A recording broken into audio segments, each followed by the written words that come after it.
Bacaan liturgi Minggu 26 Januari 2025, hari Minggu biasa ketiga. Bacaan dari kitab Nehemia. Sesudah umat Israel kembali dari pembuangan, pada hari pertama bulan ketujuh, Imam Ezra membawa kitab Taurat ke depan jemaat. Pria, wanita, dan semua yang dapat mendengar dan mengerti. Ia membacakan beberapa bagian dari kitab itu di halaman di depan gerbang air dari pagi sampai tengah hari di hadapan pria, wanita, dan semua orang yang dapat mengerti. Dengan penuh perhatian, seluruh umat mendengarkan pembacaan kitab Taurat itu. Adapun Ezra, ahli kitab itu, berdiri di atas mimbar kayu yang dibuat khusus untuk peristiwa itu. Ezra membuka kitab itu di depan mata seluruh umat, karena ia berdiri lebih tinggi dari semua orang. Pada waktu ia membuka kitab itu, semua orang bangkit berdiri. Lalu Ezra memuji Tuhan, Allah yang Maha Agung, dan semua orang menyahut, "Amin, amin," sambil mengangkat tangan. Kemudian mereka berlutut dan sujud menyembah kepada Tuhan dengan muka sampai ke tanah. Bagian-bagian kitab Taurat Allah dibacakan dengan jelas, dengan diberi keterangan-keterangan sehingga pembacaan dimengerti. Lalu Nehemia, kepala daerah, dan Imam Ezra, ahli kitab itu, serta orang-orang Lewi yang mengajar jemaat, berkata kepada seluruh hadirin, "Hari ini adalah kudus bagi Tuhan Allahmu. Jangan kamu berduka cita dan menangis." Karena semua orang itu menangis ketika mendengar kalimat-kalimat Taurat. Lalu berkatalah Imam Ezra kepada mereka, "Pergilah, makanlah sedap-sedapan dan minumlah minuman manis.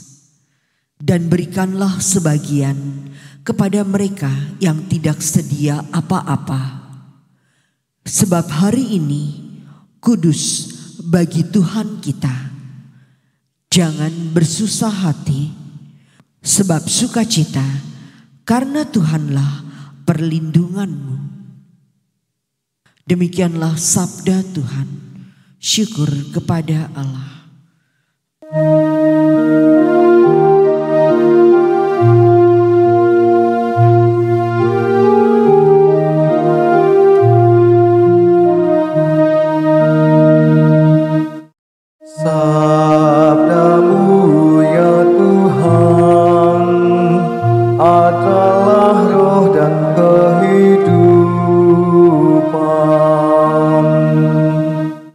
Taurat Tuhan sempurna menyegarkan jiwa.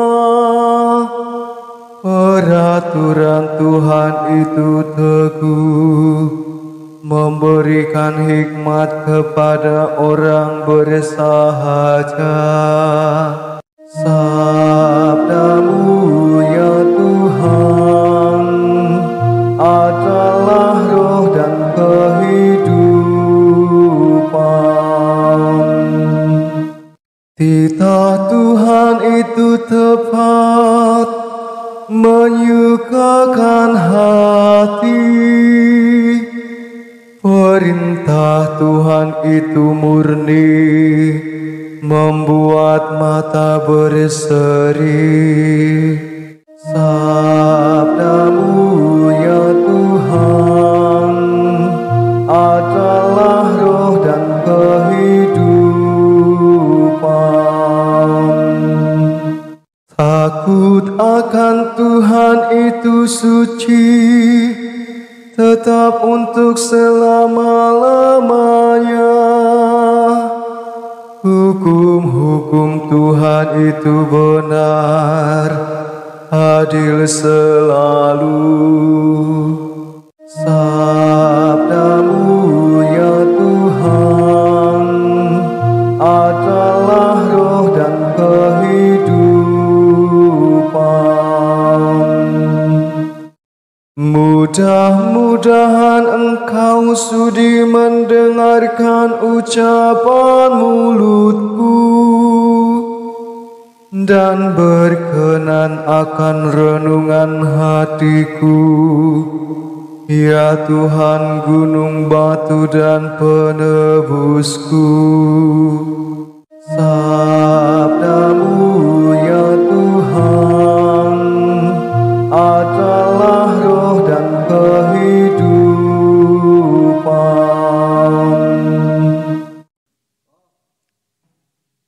Bacaan dari surat pertama Rasul Paulus kepada jemaat di Korintus.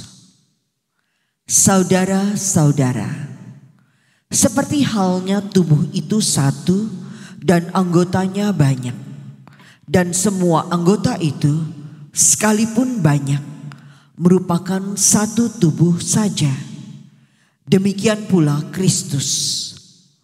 Sebab kita semua, baik orang Yahudi maupun orang Yunani, baik budak maupun orang merdeka, telah dibaptis dalam satu roh menjadi satu tubuh, dan juga diberi minum dari satu roh. Karena tubuh pun tidak terdiri atas satu anggota saja, tetapi atas sebanyak anggota. Andai kata kaki berkata, "Karena aku bukan tangan, aku tidak termasuk tubuh." Benarkah ia tidak termasuk tubuh? Dan andai kata telinga berkata, "Karena aku bukan mata, aku tidak termasuk tubuh." Benarkah ia tidak termasuk tubuh? Andai kata tubuh seluruhnya adalah mata, di manakah pendengaran? Andai kata seluruhnya telinga, di manakah penciuman? Tetapi Allah telah memberikan kepada semua anggota masing-masing secara khusus suatu tempat pada tubuh seperti yang dikehendakinya. Andai kata semuanya adalah satu anggota, di manakah tubuh? Memang ada banyak anggota, tetapi hanya satu tubuh. Jadi mata tidak dapat berkata kepada tangan, "Aku tidak membutuhkan engkau." Dan kepala tidak dapat berkata kepada kaki, "Aku tidak membutuhkan engkau." Justru anggota-anggota tubuh yang nampaknya paling lemah malah paling dibutuhkan. Kepada anggota-anggota tubuh yang menurut pandangan kita kurang terhormat, kita berikan penghormatan khusus. Dan terhadap anggota-anggota kita yang tidak elok, kita berikan perhatian khusus. Hal ini tidak dibutuhkan oleh anggota-anggota kita yang elok. Allah telah menyusun tubuh kita begitu rupa, sehingga kepada anggota-anggota yang tidak mulia diberikan penghormatan khusus, supaya jangan terjadi perpecahan dalam tubuh. Tetapi supaya anggota-anggota yang berbeda itu saling memperhatikan. Karena itu, jika satu anggota menderita, semua anggota turut menderita. Jika satu anggota dihormati, semua anggota turut bersukacita. Kamu semua adalah tubuh Kristus, dan masing-masing adalah anggotanya. Dan Allah telah menetapkan beberapa orang dalam jemaat. Pertama sebagai rasul, kedua sebagai nabi, ketiga sebagai pengajar. Selanjutnya ia menetapkan juga mereka yang mendapat karunia untuk mengadakan mujizat, untuk menyembuhkan, untuk melayani, untuk memimpin, dan untuk berkata-kata dalam bahasa roh. Adakah mereka semua rasul, atau nabi, atau pengajar? Adakah mereka semua mendapat karunia untuk mengadakan mujizat, atau untuk menyembuhkan, atau untuk berkata-kata dalam bahasa roh, atau untuk menafsirkan bahasa roh? Demikianlah sabda Tuhan. Syukur kepada Allah.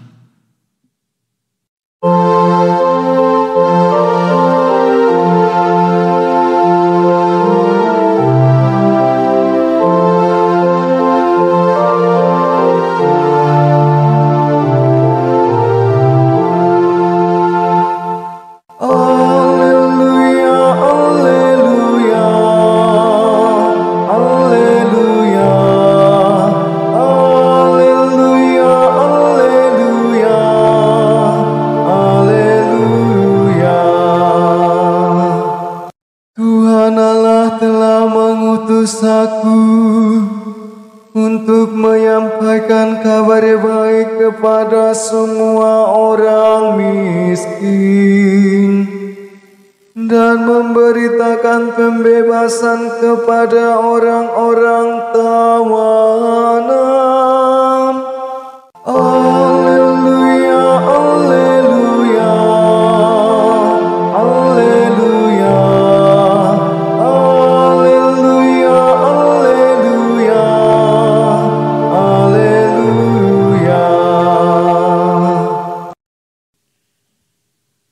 Inilah Injil suci menurut Lukas. Dimuliakanlah Tuhan. Banyak orang telah berusaha menyusun suatu berita tentang peristiwa-peristiwa yang telah terjadi di antara kita, seperti yang disampaikan kepada kita oleh saudara-saudara yang dari semula adalah saksi mata dan pelayan firman.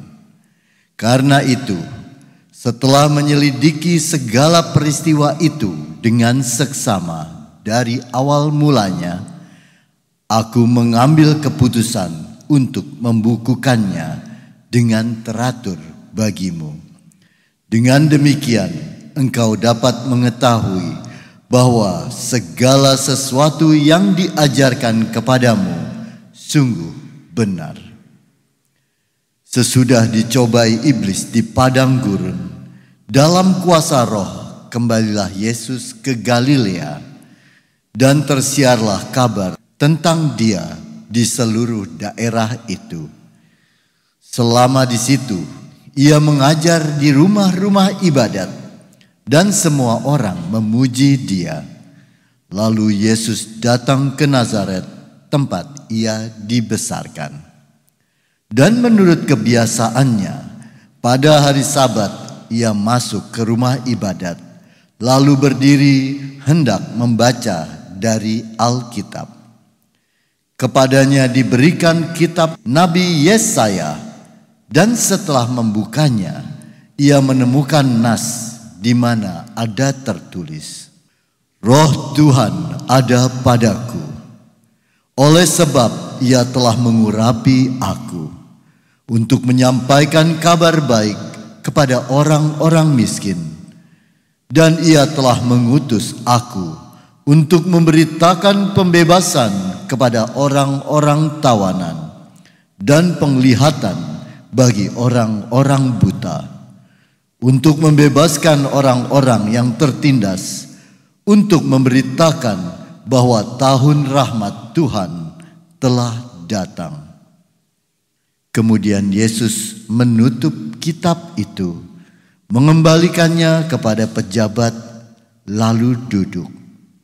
Dan mata semua orang dalam rumah ibadat itu tertuju kepadanya. Lalu Yesus mulai mengajar mereka, katanya, "Pada hari ini genaplah nas tadi, sewaktu kamu mendengarnya."